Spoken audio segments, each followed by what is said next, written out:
Hello बच्चों, चलिए इस प्रश्न को देखते हैं। अनुचुंबकीय लवण के एक नमूने में 2.0 गुणा 10 की घात 24 परमाणु द्विध्रुव है, जिनमें से प्रत्येक का द्विध्रुव आघूर्ण 1.5 गुणे 10 की घात ऋण 23 जूल बटे टेस्ला है।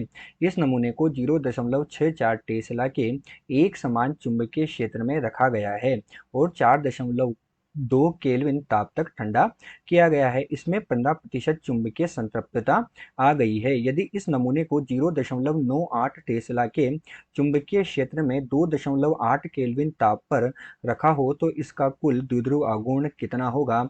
यह मान सकते हैं कि यहाँ क्यूरी का नियम लागू होता है। तो चलिए बच्चों, सर्वप्रथम हम इस प्रश्न की मुख्य अवधारणा पर चर्चा करते हैं और उसके लिए बच्चों हम यहाँ पर क्या लिख रहे हैं? हम लिख रहे हैं मुख्य अवधारणा। क्या लिख रहे हैं बच्चों? मुख्य अवधारणा। तो बच्चों, इस प्रश्न की मुख्य अवधारणा में हम क्या देखते हैं कि हमारे पास जो अनुचुंबकीय पदार्थ होते हैं, वो अनुचुंबकीय पदार्थ जो होते हैं ऐसे पदार्थ होते हैं जिनको चुंबकीय क्षेत्र में रखने पर वो चुंबकीय क्षेत्र से हल्के आकर्षित होते हैं। और अनुचुंबकीय पदार्थ जो होते हैं उनके लिए जो क्यूरी का नियम होता है वो क्या होता है?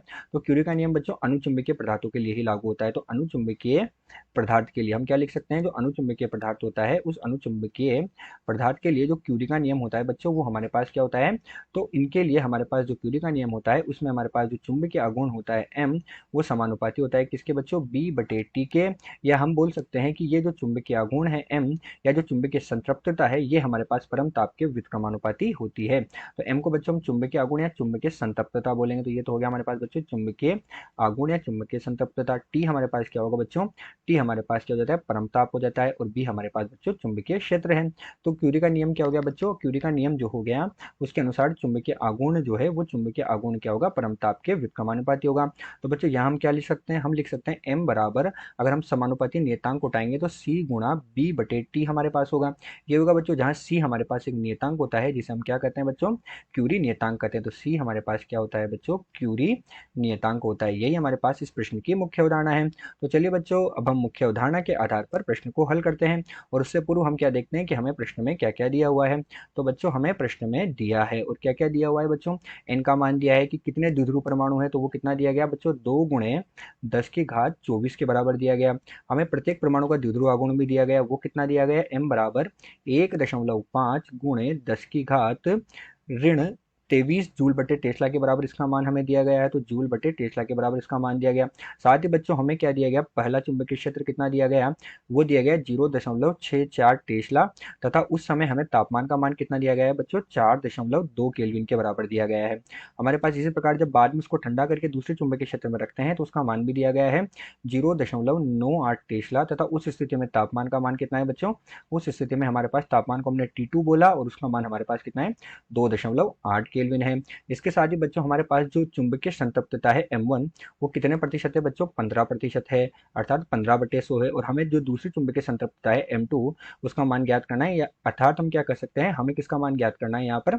M2 द्विध्रुव आघूर्ण का मान ज्ञात करना है। तो चलिए बच्चों, अब हम मुख्य अवधारणा के आधार पर प्रश्न को हल करते हैं। और बच्चों अब यहाँ पर प्रश्न का हल करेंगे किसके आधार पर? मुख्य अवधारणा के आधार पर। तो बच्चों मुख्य अवधारणा के आधार पर हम क्या लिख सकते हैं कि हमारे पास M जो होता है वो किसके समानुपाती होता है बच्चों? B बटे टी के। तो यहाँ से बच्चों हमारे पास क्या हो जाएगा? M1 बटे M2 हम करेंगे। तो जब हम M1 बटे M2 करेंगे, हमें M2 का मान निकालना है बच्चों, तो हम M2 बटे M1 कर देते हैं। जब हम M2 बटे M1 करेंगे तो यहाँ पर कितना होगा बच्चों? B2 बटे T2। और कितना हो जाएगा? B1 बटे T1 हो जाएगा। अर्थात हमारे पास M2 बटे M1 का मान कितना होगा बच्चों? तो M2 बटे M1 का मान हमारे पास आया B2 बटे T2। और इधर कितना? ये T1 चल जाएगा ऊपर और B1 क्या रह जाएगा बच्चों? नीचे रह जाएगा।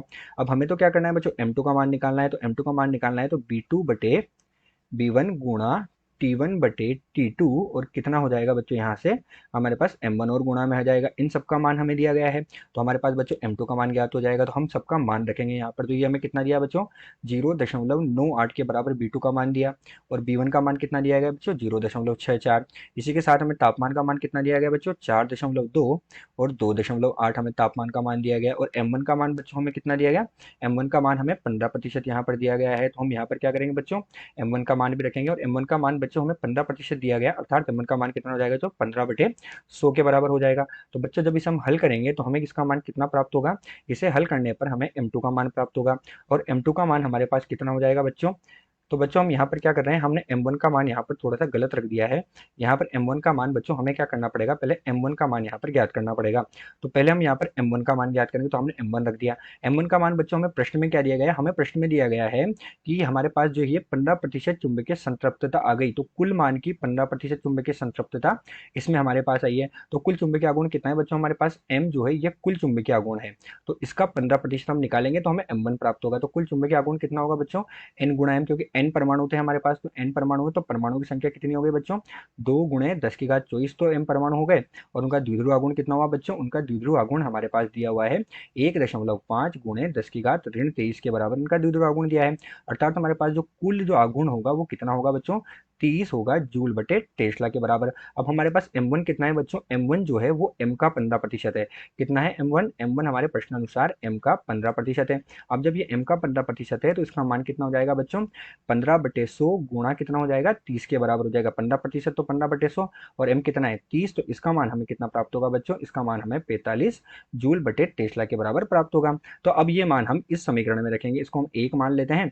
तो हम क्या कर रहे हैं, समीकरण एक में मान रखेंगे। तो समीकरण एक में मान रखने पर, तो समीकरण एक में मान रखने बच्चों, तो हमें किसका मान प्राप्त हो जाएगा, m2 का मान प्राप्त हो जाएगा। तो m2 का मान बच्चों कितना होगा, वहां कितना है 0.98 बटे हमारे पास कितना है बच्चों 0.64 गुणा में कितना है बच्चों 4.2 बटे कितना है तापमान 2.8 और गुणा में हमारे पास बच्चों इसका मान प्राप्त होगा हमें, और इसका मान हमारे पास कितना है 45 है। अब जब इसे हम हल करेंगे तो जो चुंबकीय संतृप्तता है या जो द्विध्रुव आघूर्ण है उसका मान हमें कितना प्राप्त हुआ बच्चों, 7.9 जूल बटे टेस्ला के बराबर प्राप्त हुआ। अतः दिया गया जो प्रश्न है, इस दिए गए प्रश्न में हमें द्विध्रुव आघूर्ण का मान 7.9 जूल बटे टेस्ला के बराबर प्राप्त हुआ। आशा करते हैं आपको प्रश्न समझ आया होगा। धन्यवाद।